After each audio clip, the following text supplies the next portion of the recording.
Hi guys, welcome back to channel legal tech. ఇవాళ మన topic ఏంటంటే లేయర్ నుండి మ్యాట్ని ఎట్లా రిమూవ్ చేయాలి. మ్యాట్ అంటే ఏంటి, యాంటీ-అలియాసింగ్ గురించి మనం నేర్చుకున్నాం కదా. దాని లోపలనే మనకు ఇమేజ్ లోపల కొన్ని కలర్స్ ఉంటాయి అన్నట్టు. ఆ కలర్కి సంబంధించినవి కాకుండా కొన్ని వైట్ కలర్స్ అనేవి మిక్స్ అయితే అది చూద్దాం. ఒకసారి చూస్తే మీకు ఈజీగా అర్థమవుతుంది. ఏం లేదు, జస్ట్ మనం దీని లోపలికి వెళ్ళినట్టయితే ఇక్కడ మనకు ఒక లేయర్ ఉంది. ఇక్కడ చూసుకోండి, ఇక్కడ నేను సెంటర్లో రెడ్ కలర్ ఇచ్చుకున్నా అండ్ సరౌండింగ్స్లో వైట్ కలర్ ఉంది.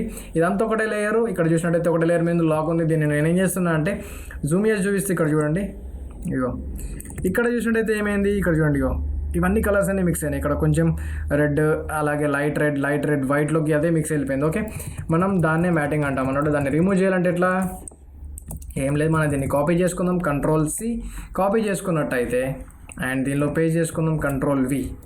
ఓకే, ఇక్కడ నేను పేస్ట్ చేసుకున్నా అండ్ అలాగే దీన్ని మూటోలోకి వెళ్ళి దీన్ని సెంటర్లో అలైన్మెంట్ చేసుకుంటున్నా. ఓకే, ఇంతవరకు అయితే మీకు అర్థమైంది అనుకుంటా. దీన్ని ఒకసారి జూమ్ చేసి చూపిస్తాం. మీకు ఇక్కడ కూడా దీనిలో ఏ మిస్టేక్ ఉందని మీకు అర్థం కావాలి. ఇక్కడ చూడండి, ఇప్పుడు ఎన్ని ఉన్నాయి, ఇక్కడ టూ ఇమేజెస్ అయితే కూడా ఉన్నాయి. 2 పిక్సెల్స్ అయితే ఉన్నాయి. ఓకే, ఈ బాక్సెస్ అంటే ఏంటి అంటే మనకు పిక్సెల్స్ అన్నట్టు. ఇది ఫోటోషాప్ అనేది రాస్టరైజ్డ్ అన్నట్టు. ఇది ఏమంటారు, పిక్సెల్ బేస్డ్ సాఫ్ట్వేర్ అన్నట్టు. అదే వెక్టరైజ్డ్ అంటే ఇల్లస్ట్రేటర్ సాఫ్ట్వేర్. ఓకే, ఈ డిఫరెన్స్ అయితే మీకు ఆల్రెడీ నేను ఎక్స్ప్లెయిన్ చేసిన. ఏం లేదు, జస్ట్ సింపుల్ ఇది. అండ్ ఇక్కడ మనకు దీన్ని రిమూవ్ చేయాలి, మ్యాట్ని, అంతే కదా. ఇప్పుడు మనం దీనికోసం ఏం చేయాలి, జస్ట్ ఏం లేదు, కంట్రోల్-1 ప్రెస్ చేసుకున్నట్టయితే ఏమవుతుంది అంటే కంట్రోల్-1 ఓకే, కంట్రోల్-1 ప్రెస్ చేసుకుంటే ఏమవుతుంది అంటే 100% జూమ్ అవుతుంది అన్నట్టు.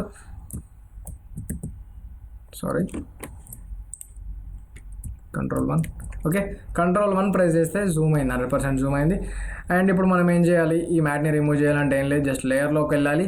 ఇక్కడ మనకి కింద చూసినట్టయితే మ్యాటింగ్ ఆప్షన్ ఉంది. అదే కాకుండా దాని లోపల డిఫ్రింజ్ ఆప్షన్ ఉంది, అలాగే రిమూవ్ బ్లాక్ మ్యాట్ ఉంది, వైట్ మ్యాట్ ఉంది. ఓకే, మనం ఏం చేయాలంటే దీన్ని డిఫ్రింజ్ ఆప్షన్ చేయాలి. డిఫ్రింజ్ ఆప్షన్లోకి వెళ్ళినట్టయితే మనకు ఒక చిన్న టూల్ బాక్స్ అయితే ఓపెన్ అవుతుంది. మెనూ బార్ ఓపెన్ అవుతుంది.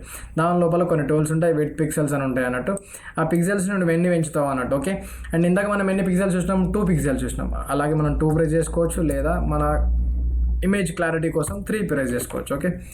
ఓకే, ప్రెస్ చేసినట్టయితే మనకు ఆ పిక్సెల్స్ అనేవి వెళ్ళిపోతాయి. ఇక్కడ చూడు ఎంత క్లియర్గా ఉంది, చూడు. నేను కంట్రోల్-Z ప్రెస్ చేస్తా, చూడు, ఇగో చూడు,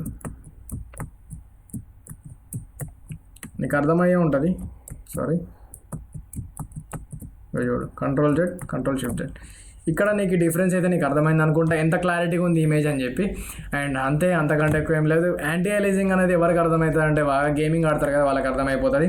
ఇది ఎందుకంటే ఇది గ్రాఫిక్స్ మనం చేసినప్పుడు కానీ, లోగో డిజైనింగ్ చేసినప్పుడు కానీ, దేనికైనా కానీ ఏమైనా డిజైన్ చేసినప్పుడు మనము గ్రాఫిక్స్ మంచిగా రావాలంటే ఈ యాంటీ-అలియాసింగ్ అనేది, ఈ డిఫరెన్స్ అనే మ్యాటింగ్ యూజ్ చేసినప్పుడు మనకు మంచిగా వస్తుంది. ఇమేజెస్ అనే క్వాలిటీ ఉంటాయి పైకి, అంతే, అంతకంటే ఎక్కువ ఏం లేదు. మరి ఈ లెక్చర్ మీకు నచ్చింది అనుకుంటా. నచ్చినట్టయితే మీ ఫ్రెండ్స్కి షేర్ చేయండి, అలాగే మీ రిలేటివ్స్కి చెప్పండి. మంచి క్లాసెస్ ఇస్తున్నాను నేను. అండ్ అంతే, అంతకంటే ఎక్కువ ఏం లేదు. సబ్స్క్రైబ్ చేసుకుని మర్చిపోకండి. టేక్ కేర్, బాయ్, ఉంటా.